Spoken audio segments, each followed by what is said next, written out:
El purgatorio es un lugar o estado de purificación previo a entrar en el cielo. A él llegan quienes tienen algunas manchas, remanentes de pecados que cometieron en la tierra, porque en el cielo entra solo lo puro. Por lo tanto, es razonable suponer que las almas purgantes vayan purificándose gradualmente. Y eso es lo que explica la existencia de niveles en él, como ha sido revelado. Cuando vayas con tu adversario al magistrado, procura en el camino arreglarte con él, no sea que te arrastre ante el juez, y el juez te entregue al guardia, y el guardia te meta en la cárcel. Te digo que no saldrás de allí hasta que hayas pagado el último centavo. Numerosos santos y videntes han visitado el purgatorio, y llevados por Nuestra Señora o han tenido visiones de él, y han hablado de esos niveles, y de la purificación, y los sufrimientos que hay en cada uno. Obviamente nuestro conocimiento del purgatorio es limitado, porque los seres humanos somos incapaces de comprender totalmente a Dios. Solo Él sabe cuánto nos debe purificar porque solo Él conoce los rincones secretos del alma, y también solo Él sabe cómo debe hacerlo. Pero podemos suponer que la situación es más dura para aquellos que están en los niveles más bajos del purgatorio.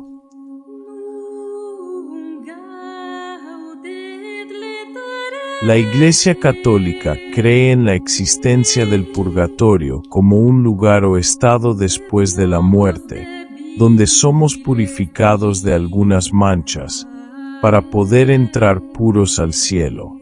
Santa Francisca de Roma tuvo visiones del purgatorio, del cielo y del infierno. Se le reveló que el dolor principal que sufren las pobres almas del purgatorio es el anhelo de estar con Dios. Y ha dicho que el purgatorio tiene 3 niveles.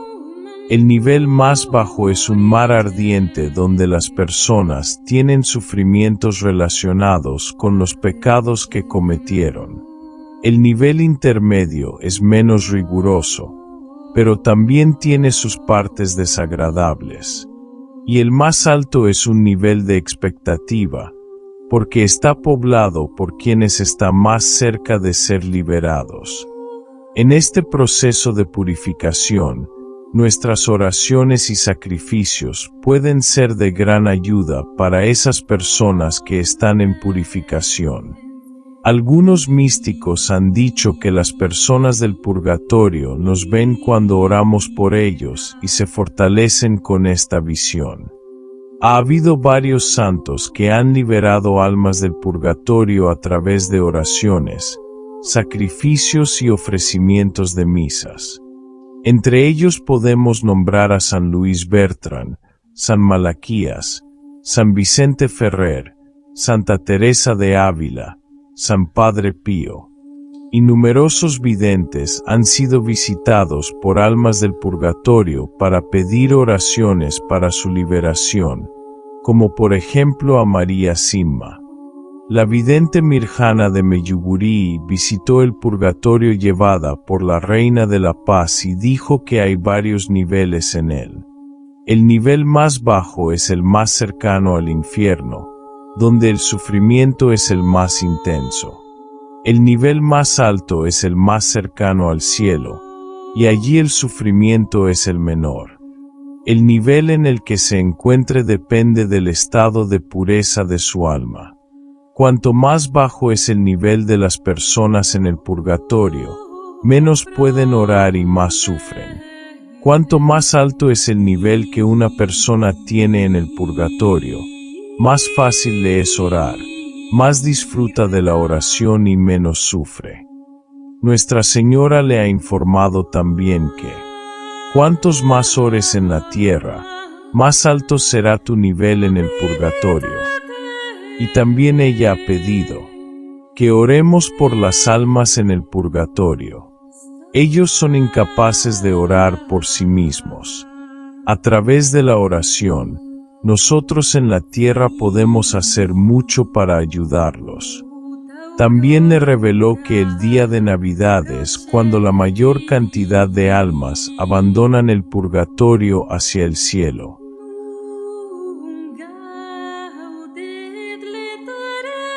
La información dada por Dritelm, un monje al que se mostró el infierno, es que, en los tramos más bajos del purgatorio, en las entrañas de la tierra, están los que han ofendido muy seriamente a Dios y que deberían haber ido al infierno, pero no fueron por la misericordia de última hora, el arrepentimiento de última hora, el respiro de último minuto. En el nivel bajo hay probablemente asesinos, ocultistas, abortistas, violadores, abusadores de niños, ladrones, tiranos, sádicos, y aquellos que participan en diversas actividades delictivas. Es muy probable que también se encuentren adúlteros arrepentidos, sodomitas e idólatras. No importa el pecado, si una persona se arrepiente se salva del fuego eterno, y en su lugar encuentra el camino hacia el fuego del purgatorio. Pero con todo lo que el fuego implica, siempre se ha descrito como más caliente que cualquier fuego terrenal. Allí, una hora de tormento es más terrible que toda una vida de sufrimiento en la tierra. Dice Dritelm: he visto almas que están en un pozo cubierto de fantástico calor, y hay testimonios de almas de difuntos que vuelven como apariciones e hicieron cosas tales como dejar una marca de una mano quemada en una puerta de madera, como si se hubiese hecho con hierro caliente. Cuando Dritelm vio que había el valle todo fuego en un lado y todo hielo y nieve en el otro, en una mano brasas y calderos de fuego, en la otra el más intenso frío y la explosión de un viento glacial. Este misterioso valle estaba lleno de innumerables almas, que, sacudidas como por una furiosa tempestad, se arrojaron de un lado a otro. Cuando ya no podían soportar la violencia del fuego, buscaban alivio en medio del hielo y la nieve, pero encontraban solo una nueva a la tortura, y se arrojaban de nuevo en medio de las llamas. Puede que te sorprenda que haya fuego en el purgatorio, pero como es mencionado por muchos místicos, Dios purifica con su fuego. Y los niveles más bajos del purgatorio son similares al infierno. El alma puede incluso tener una calidad desfigurada o bestial, pero a diferencia de infierno, los que están en cualquier nivel del purgatorio tienen el consuelo de saber que sus almas están a salvo y que un día van a ser admitidos en el reino de los cielos. No importa la intensidad de su sufrimiento, y es muy intenso, está la consolante realidad de que Dios existe y que un día van a estar en su presencia.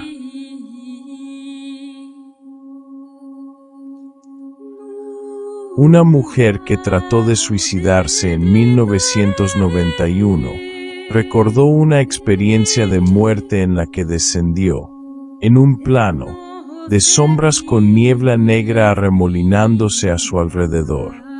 La niebla formó una barrera que la mantenía prisionera y fue como si estuviera en el espacio, pero sin ninguna estrella. Lo que viene a la mente de nuevo son las tinieblas de afuera que se refiere Cristo en Mateo 8:12. Por la niebla como masa de bruma, parecía estar formada de moléculas de intensa oscuridad. Y la mujer, Ange Fenimore, vio a hombres y mujeres de todas las edades, pero no niños. La gente estaba en cuclillas o deambulando y parecía que había una oscuridad que fluía desde lo más profundo de su ser. Ellos estaban paralizados por la niebla. Estaban tan absortos con ella, tan atrapados en su propia aflicción, que no podían demostrar su estado mental o emocional. Algunos vestían ropas blancas sucias. Otros estaban profundamente sucios.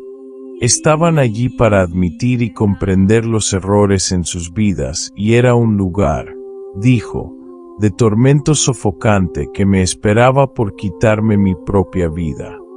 Desde la Unión Soviética llegó un testimonio similar de un hombre cuyo pecado era el ateísmo.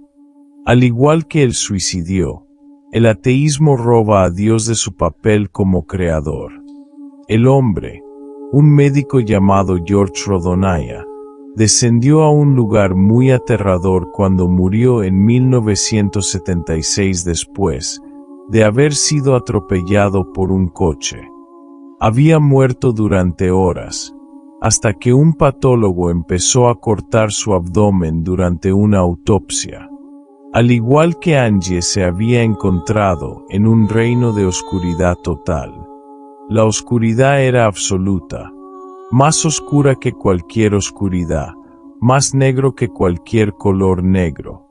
Y él estaba a la vez sorprendido y horrorizado. Él se sorprendió de que existía sin un cuerpo y horrorizado ante el vacío en el que se encontraba. Fue solo cuando se volvió de su negatividad que la luz de Dios rompió esa horrible oscuridad.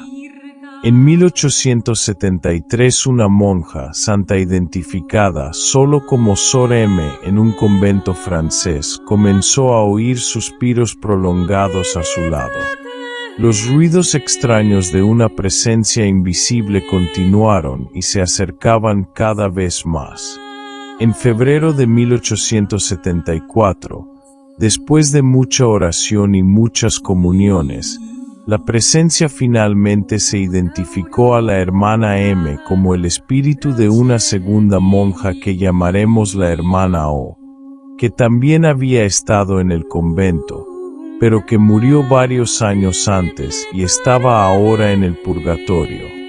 Los grandes pecadores que fueron indiferentes hacia Dios, y religiosos que no fueron lo que deberían haber sido, se encuentran en la etapa más baja del purgatorio, reveló la hermana O. Mientras están allí, las oraciones ofrecidas para ellos no se aplican a ellos. Debido a que han ignorado a Dios durante sus vidas, Él ahora en su turno los deja abandonados a fin de que puedan reparar sus vidas negligentes y sin valor. Si bien en la tierra verdaderamente no se puede imaginar lo que Dios realmente es, en el purgatorio podemos conocer y entender lo que Él es. Porque nuestras almas son liberadas de todos los lazos que nos encadenan y que nos impiden la realización de la santidad, y ver la majestad de Dios y su gran misericordia. Somos mártires, consumidos por así decirlo por el amor. Una fuerza irresistible nos atrae hacia Dios, que es nuestro centro, pero al mismo tiempo, otra fuerza nos lanza de nuevo a nuestro lugar de expiación. Estamos en un estado de no poder satisfacer nuestros anhelos. O lo que un sufrimiento implica, pero lo deseamos y no hay murmuración contra Dios aquí. Nosotros deseamos solo lo que Dios quiere. Tú en la tierra, sin embargo, no es posible que entiendas lo que tenemos que soportar. Estoy tranquila, dado que ya no estoy en el fuego. Te puedo hablar acerca de los diferentes grados del purgatorio porque he pasado por ellos. En el gran purgatorio hay varias etapas. En la más baja y la más dolorosa, es como un infierno temporal. Están los pecadores que han cometido crímenes terribles durante la vida y cuya muerte les sorprenderá en ese estado. Fue casi un milagro que se hayan salvado, y a menudo fue por medio de oraciones de santos padres u otras personas piadosas. A veces ni siquiera tienen tiempo para confesar sus pecados y el mundo pensó que estaban perdidos, pero Dios, cuya misericordia es infinita, les dio en el momento de la muerte la contrición necesaria para su salvación a causa de una o más buenas acciones que llevaron a cabo durante la vida. Para estas almas, el purgatorio es terrible. Es un verdadero infierno, con la diferencia de que en el infierno se maldice a Dios, mientras que nosotros le bendecimos y le damos las gracias por habernos salvado.